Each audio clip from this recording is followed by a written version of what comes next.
ননদের মেয়ের বিয়ে দাওয়াত দিতে আসছে মেহমান।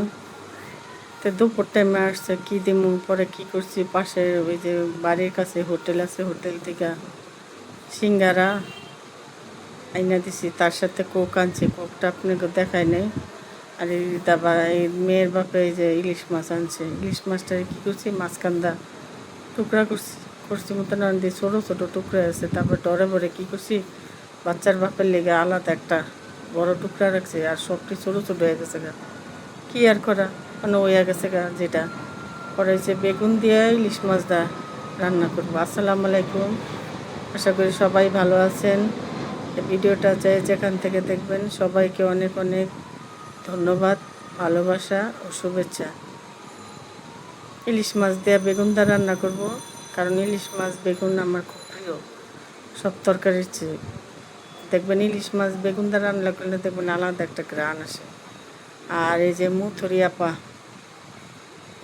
আপা ওখানে কী করবো, তার তো বিহুতে 10 লেগে গেছে গা।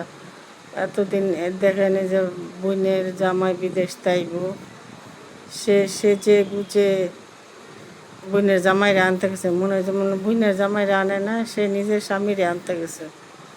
মহিলার আসলে লজ্জা শরম বলতে কিচ্ছু নেই গা। মানুষ দেখে দেখেন দুনিয়া ছড়াই গেছে গা এইটুকু রাখবান।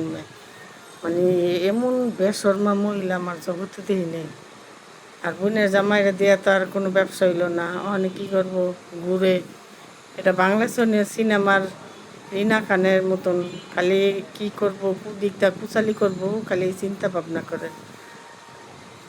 ওখানে বাইরে গলার মধ্যে ক্যামেরাটা লাগাই থুয়ে দেয়, কোন সময় মিথিলা আর সুজন বাড়াইব, একটা শ্যুট লিব, আবার একটা করব, মিথ্যা টাইটেল দিব, বানাইয়া ভিডিও ছেড়ে দিব। কারণ ওর কাজ হয়েছে কুটনামি মিথ্যা অপবাদ দেওয়া।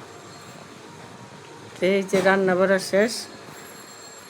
ভিডিওটা ভালো লাগলে আপনারা লাইক করবেন, শেয়ার করবেন, সাথে সাবস্ক্রাইব করবেন। রান্না বাড়া শেষ করে এই যে গট্টর মুছলাম, বিছনাদারি গুছালাম। যতই কাজ করেন গট্টর না মুছলে, বিছনাদারি না গুছালে মনে হয় যেমন কাজই হয় না।